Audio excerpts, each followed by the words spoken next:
Right, it's not that long ago when precision farming was regarded as the next best thing or the so-called future of agriculture.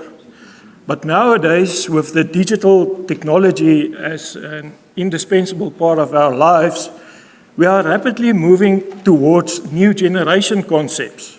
Concepts like smart farming or smart agriculture, digital farming or digital or connected farming, if you will. Now, ladies and gentlemen, 4-day, even 5-day conferences are organized on this topic.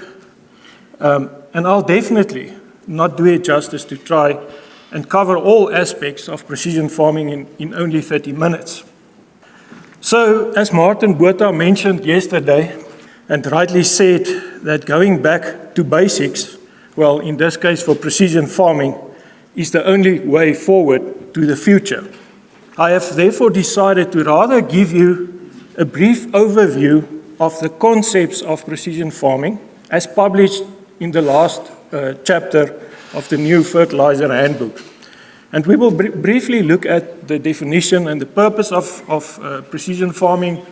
I'll take you back a little bit to the history thereof. We will look at quickly look at the components of the precision farming system, even also the precision farming cycle, and then some advantages and disadvantages. And I'll finish off to try and give you just an overview of the state of this industry. Right, according to the McGraw-Hill Dictionary, precision farming is defined as the use of technology and sound agronomic practices to manage spatial as well as temporal variation within all aspects of crop production, and with two aims. The first being to improve crop performance, and the second is to improve the quality of the environment. But in layman's terms, precision farming is actually an approach to management, and it uses information technology to ensure that the crops and the soil receive exactly what they need for optimum productivity as well as yield. Now, as I said, precision farming has two goals. The first one is profitability, and the second one is sustainability. This was also mentioned yesterday by Dr. Johan van Biljon. And in order to reach these goals, precision farming relies on specialized equipment, specialized software, as well as IT services. So let's take a step back to where it all started. Now, this concept arose in the early 1980s in the US when researchers applied lime at the variable rates for the first time. However, there are several resources that argue that this concept originated in Europe, when a company with the name Dronenborg Industries in Denmark first measured the variation in wheat yield. Well, nevertheless, the development of this concept was very slow, and it was mainly attributed to the lack of an accurate global positioning system. Fortunately, in 1993, the NAVSTAR global positioning system was fully operational. And then in 1997, the precision farming concept was formally recognized by the US government and published in its precision farming bill. In South Africa, we were not that far behind. According to a publication by Christo Helm in 2005, the first yield monitors in South Africa were installed in 1996. Then in 1998, the first variable application of lime and phosphate were made, and then in 2000, nitrogen together with phosphate were varied for the first time. And I must say, since then, this concept has catched on. But where are we today? I think we are exceptional at data capturing, and I'm of the opinion that we sometimes overwhelm farmers with this data, often leaving them confused and sometimes even frustrated. So I believe the challenge, or our challenge to a successful future lies in one of the basics of precision farming, namely data analytics, or data insight, if you will. So let's quickly look at the components of the precision farming system. There are three components. The first one is the information or the database itself, and it consists out of the soil data, crop data, and climate data, or the so-called soil plant atmosphere continuum that Leon referred to yesterday. The second part, or the second component of precision farming, is the technology itself, and the GPS is the main component. Other components include the geographic information systems, or GIS, remote and proximal sensing technology, and then also the variable rate technology. The third and last component is the management side of this system, and it includes information management, the decision support system, and also the service providers involved. Right, now as you all know, precision farming is not a once-off event, but it's rather a cyclic approach, and it consists out of three phases. The first one is the planning phase, then there's the implementation phase, and the evaluation phase. Now, during each of these phases, there are specific steps or actions that should be taken. During the planning phase, there's the data acquisition part, the data analysis, and then the decision support system. And for the implementation part, it's the equipment itself, as well as the variable rate application of products. Right, as mentioned, we are exceptional with data acquisition. And this is, to be honest, this is where most of the precision farming companies in South Africa are generating their income. Okay, the sources of data includes detailed soil surveys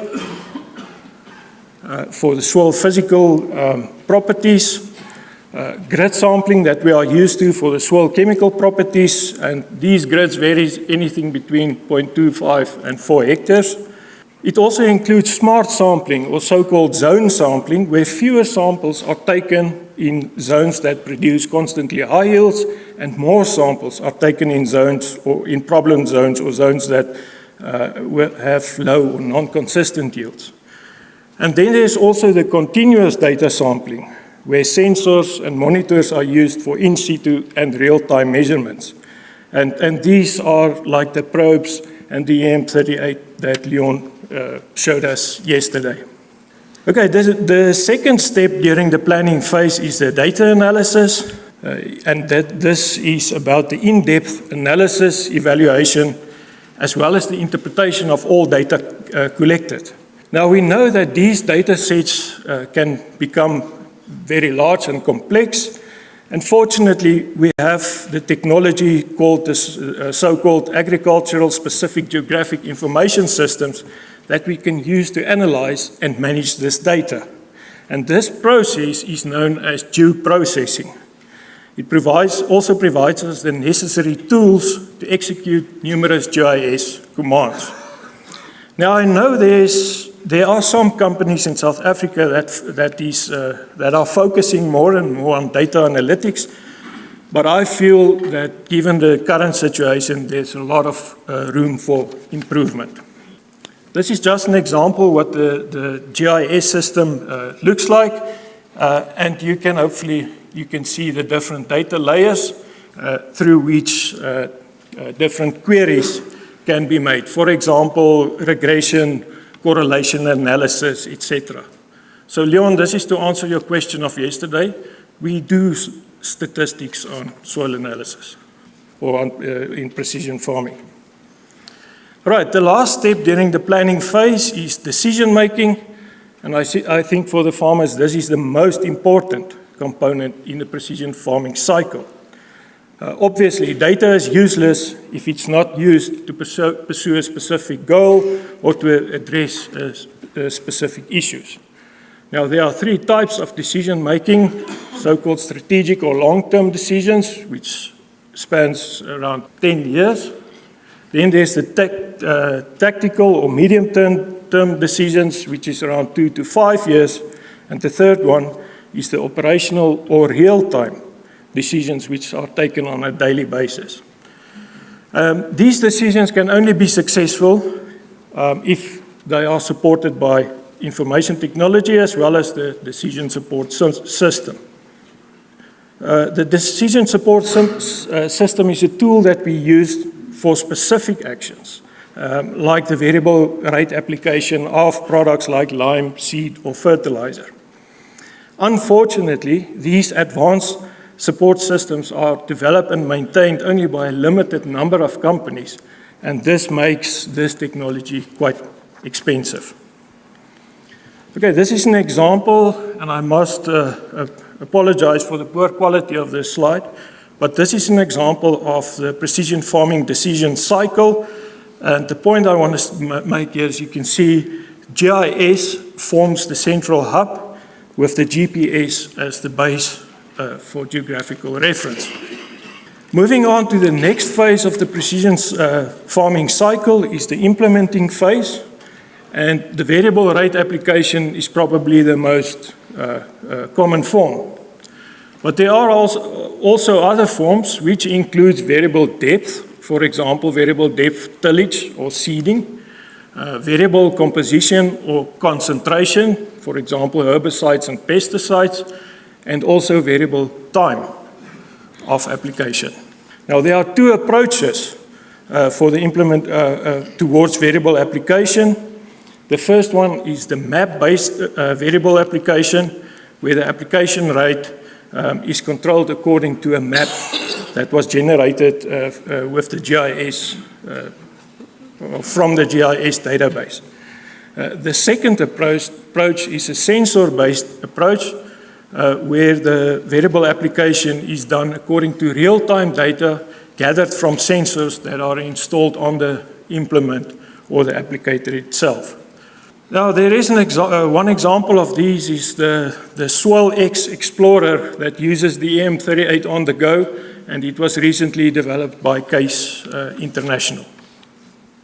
Now, advances in technology, for example, big data, machine learning, artificial intelligence, robotics, etc., combined with the huge commercial value thereof, drives the exponential development of precision farming equipment.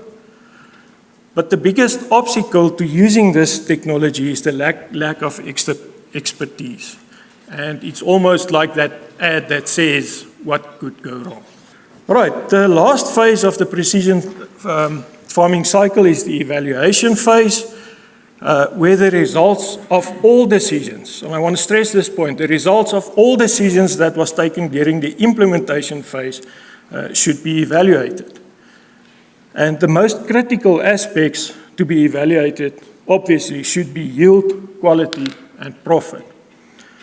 However, we should not only evaluate in monetary terms, we should also do it in terms of effectiveness as well as sustainability. And important is that this phase should guide us for the decisions that needs to be taken during the planning phase of the next crop. Now, as all of you know, with every system there are advantages as well as disadvantages. Advantages include that this system allows us to identify and manage problem areas. Obviously, it will increase effectiveness of inputs and resources. It will increase the profit per unit area. It supports applications for financing or crop insurance, more effective utilization of manpower and equipment. It's an effective record-keeping system. It will improve management skills and hopefully improve sustainability. Disadvantages, and I'm listing just a few of them, is first of all the high capital outlay for equipment, the relatively high cost for soil surveys and sampling, especially the EM38 scanning. It's obviously not an instant solution, and it may take several years to gather enough data to take or to successfully manage the system. The software, oh yeah, I don't even want to go there, but it's not always compatible, especially when upgrading to a new system, not even talking about switching from one service provider to the next. And also, a precision farming system requires a high level of knowledge, computer skills, obviously, and a high level of management inputs. Another disadvantage, I think there's a lack of support as well as R&D experts on this subject. If you allow me to just give you a broad overview of the state of the industry on a global scale, precision farming is no longer an academic research topic. It's a highly beneficial practice in agriculture, and there are numerous publications to support this statement. It is estimated that precision farming will be the most influential trend in agriculture by the end of 2030. And in a precision farming market report that was compiled by Mordor Intelligence, they've shown that more farms than ever are using precision farming technology, and that between 70 and 80% of all new equipment contains some form of precision farming capability. This table is a summary that I've made from various sources that shows the adoption rate as a percentage of the precision farming technologies that's used in the USA, Western Canada, Australia, England, and the rest of Europe. And if we look in terms of yield monitoring capability, as well as yield mapping, you can see it's extensively being used, except maybe for England. Only 11% of the farmers. In terms of variable rate application, well, Western Canada is the leader at this stage, but I think there's a lot of room for improvement. And if we move towards the GPS guidance and auto-steer technology, well, in these type of countries, labor is expensive, and I think that's why they adopted it quite rapidly. Once again, England is not up there yet. So the question is, why are farmers, if I may take England for example, not adopting this technology? And the overwhelming reason was obviously the size of the farms.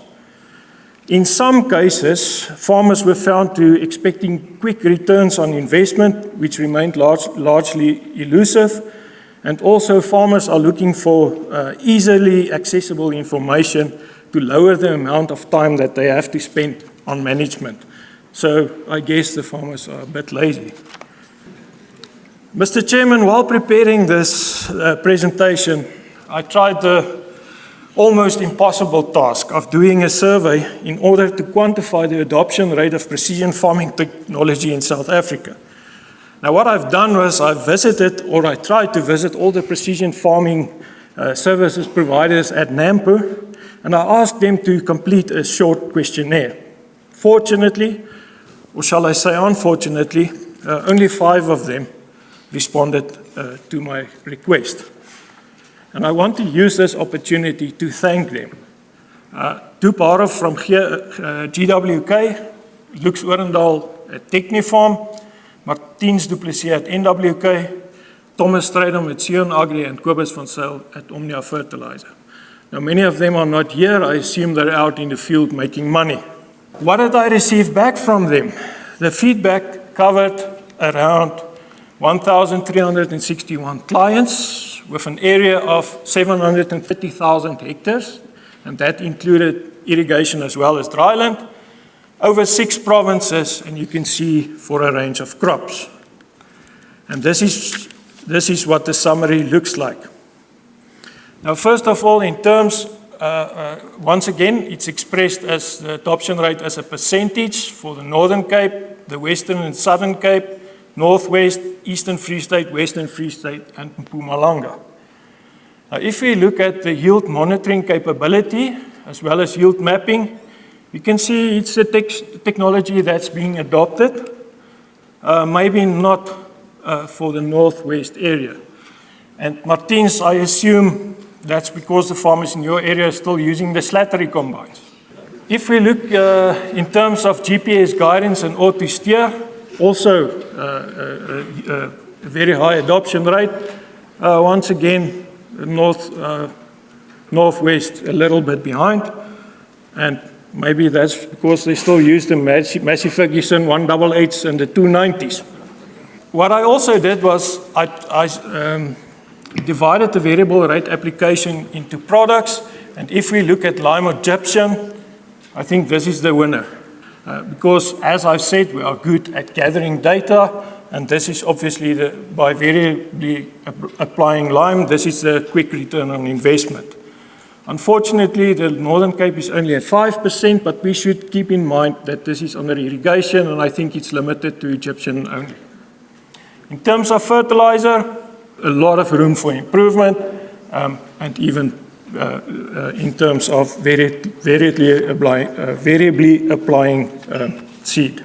Now, once again, we should ask the questions, why don't the South African farmers adopt these technologies? Unfortunately, I came across an interesting article that was published last year by Jacobs, Van Tol, and De Pre, and they did a survey on 36 farmers in the Schweizer-Reneke district.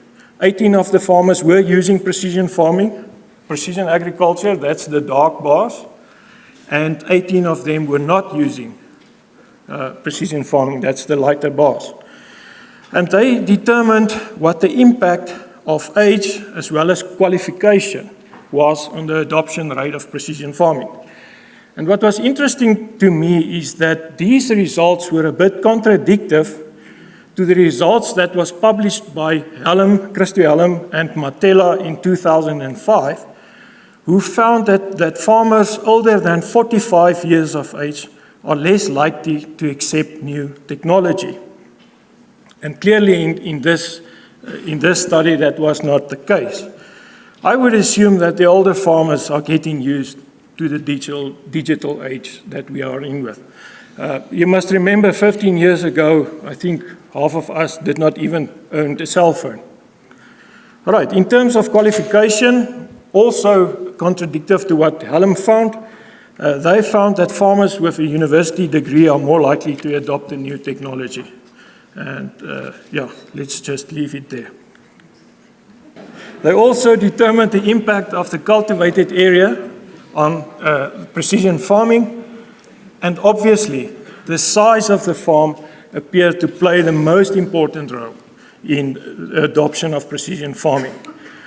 Farmers cultivating less than 500 hectares did not adopt precision farming practices at all, and in general, there was a considerable lack of adoptions of cultivation areas smaller than 1,500 hectares.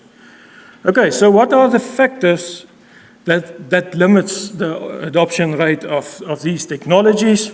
Obviously, cost associated with precision agriculture was by far the greatest limiting factor, and obviously the economy of scale certainly applies.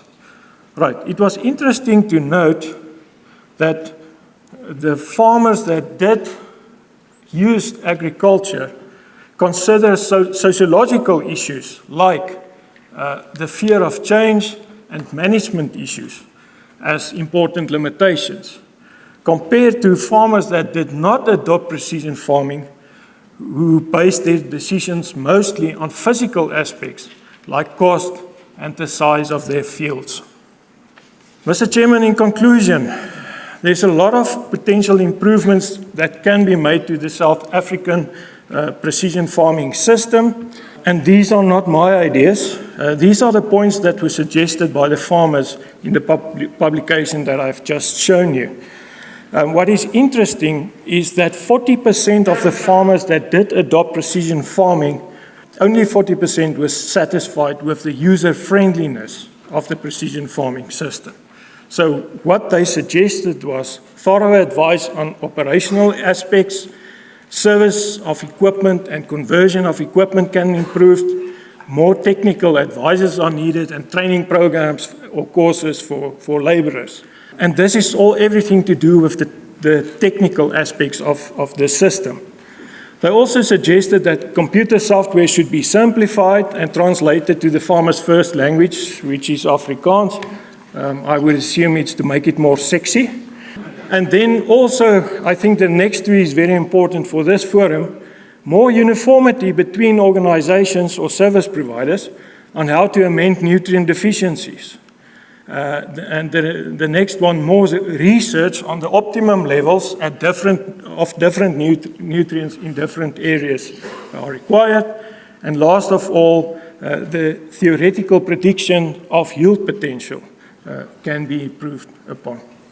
And with this, Chairman, I thank you.